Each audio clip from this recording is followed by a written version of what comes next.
Good morning, everyone, and welcome. Today, we're diving into a comprehensive overview of conveying real property interests. We'll explore everything from the basic definitions and legal requirements to the various types and instruments involved, as well as practical applications in real estate transfers. This presentation aims to give you a clear and thorough understanding of how real property interests are transferred in different contexts. Let's get started. When we talk about conveying real property interests, we're referring to the process of transferring legal rights related to real estate from one party to another. These rights can take various forms, including full ownership, leasehold estates where someone has the right to use a property for a period, easements which allow certain uses by others, rights of way, and encumbrances like liens or mortgages. For a conveyance to be successful, it's essential to clearly identify both the property in question and the parties involved in the transfer. This entire process operates within the framework of property law, which ensures that any transfer is valid, enforceable, and properly recorded. Ultimately, the purpose of conveying real property is to make sure the transfer of legal rights is clear, effective, and recognized under the law. When we talk about conveyances in real property, we're referring to the various ways ownership or rights to a property can be transferred. First, there's a sale, which is probably the most common. This involves transferring ownership in exchange for payment. Then we have a gift, where the property is willingly transferred without any payment or compensation involved.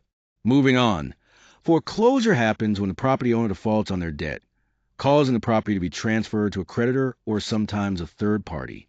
Another type is a lease, which isn't a full transfer of ownership, but rather a temporary transfer of possession and use rights for a set period. Finally, property can be transferred through a will or inheritance, which occurs after the owner's death, either according to their will or the laws of succession. Each of these conveyances plays a crucial role in how real estate ownership and usage rights change hands. When conveying real property, there are several key legal requirements that must be met to ensure the transfer is valid and enforceable. First, there must be a valid deed. This is a written legal document that clearly states the transfer of interest in the property. Without a proper deed, the transfer cannot be recognized. Next, consideration is essential. This means something of value, like money or goods, must be exchanged between the parties. It shows that the transaction is genuine and not a gift. Then delivery and acceptance play a crucial role. Delivery means a person transferring the property shows clear intent to pass ownership, and acceptance means the recipient agrees to receive it. Both actions demonstrate that the transfer is deliberate and mutual. Recording the deed is also very important. By filing the deed in public records, it provides notice to others and protects the new owner from any adverse claims that might arise later. Finally, capacity and authority are required from both parties. This means both must have the legal ability and the appropriate authority to enter into the transaction. Without this, the conveyance could be invalid. Together, these elements ensure a lawful and effective property transfer. Let's take a closer look at some of the most common instruments used to convey real property interests.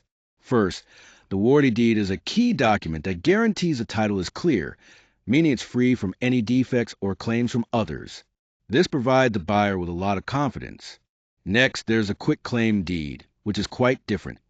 It simply transfers whatever interest the seller has, but it doesn't promise that the title is free of issues. Moving on, the lease agreement allows someone to possess and use a property for a specific time period, without actually transferring ownership. Then we have the deed of trust, which is used to secure a loan, essentially using the property as collateral until a loan is repaid. Lastly, an easement agreement grants limited rights to use someone else's property, such as for access or utility purposes, without transferring ownership. Each of these instruments plays a vital role in real estate transactions depending on the situation. Here we have several practical scenarios illustrating how real property interests are conveyed in everyday situations. First, in a sale transaction, a buyer purchases a home using a warranty deed, which is important because it guarantees that the title is clear and free of any undisclosed claims. This gives the buyer full confidence in their ownership. Next, we see a gift conveyance, where a parent transfers land to a child using a quitclaim deed.